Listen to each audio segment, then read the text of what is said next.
happening right now. The polls are officially open across Music City. They have been that way for 3.5 minutes. After months of campaigning, Nashville will finally decide who is going to be the next mayor for the next 4 years. News Channel 5's Matthew Torres is live in West Nashville at Charlotte Park Elementary School. Already seeing some people there coming in behind you there, Matthew.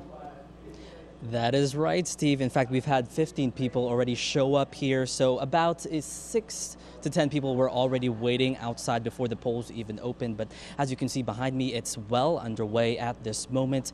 So right now they are just signing up, getting ready to go to the machines. We have several workers out here assisting everyone. So again, this is a pretty tight race. So I'm sure for all of the candidates, this is what they want to see, as many voters turn out today because, again, of the expected close race that it is going to be this morning. And I want to talk about, just because we have David Fox and Megan Barry, let's not forget about the 10 at-large candidates vying for the 5 open seats in the city council. So there's also that for voters to at least take note of and keep in mind when coming out to vote. So it is expected to be just a very fast visit. You come in, come out, and the best part, I think, let me get this, the I voted sticker. I'm sure a good testament knowing that you really voted and helped out, at least in the community, as far as voting. So of course we'll be having more of a coverage later on in our newscast, but for now we are reporting live in West Nashville. And Matthew Torres, News Channel 5 HD. All right, thank you very much, Matthew. And happening right now, a live look at the election precinct at Belmont's Curb Event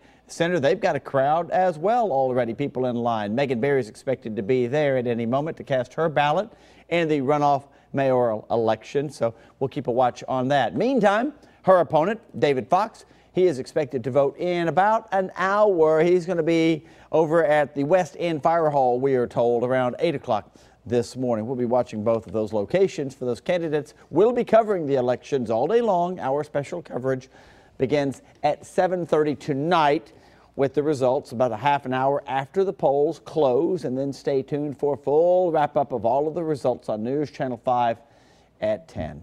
New this morning, a man is caught in a lie about a shooting involving his girlfriend, and now he's facing charges. Police say DeAndre Sherrill shot his girlfriend, Segovia McKenzie, in the back during an argument at his home in Westchester Drive, I should say. However, Sherrill claimed he found her already that way. He was asked to take a gunshot residue test but refused. He's now charged with attempted criminal homicide. McKenzie is in the hospital in serious condition.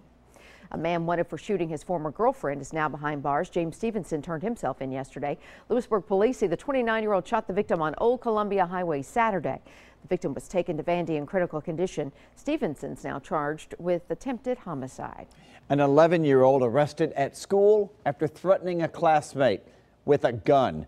Officials at Lead Prep Southeast found the unloaded semi-automatic pistol in the backpack of that 6th grader after getting a tip from another kid. The 11-year-old was taken to juvenile detention, charged with bringing that gun to school and also aggravated assault because of that threat that he made. Well, a woman was arrested for trying to bring a loaded gun into a courthouse in Middle Tennessee. This is what Elizabeth Walthour's purse looked like as it goes through the x-ray machine. You see it right there on the right side? Yeah, that's a gun. This was at the Montgomery County Courthouse. The revolver actually has 3 rounds in the chamber.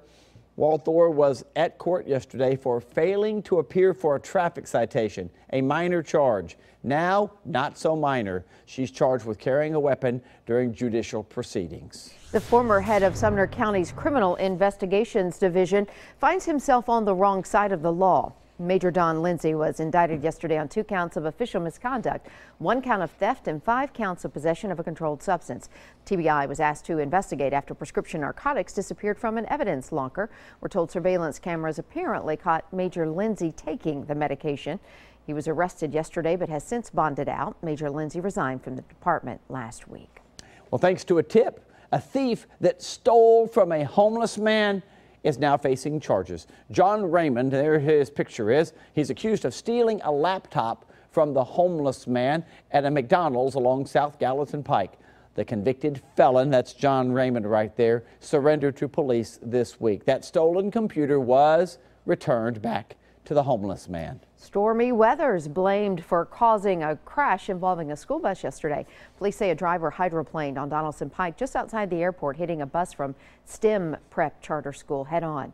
No students were injured. Both drivers were taken to the hospital but are expected to be okay. And that is very lucky for all of the folks involved. Exactly.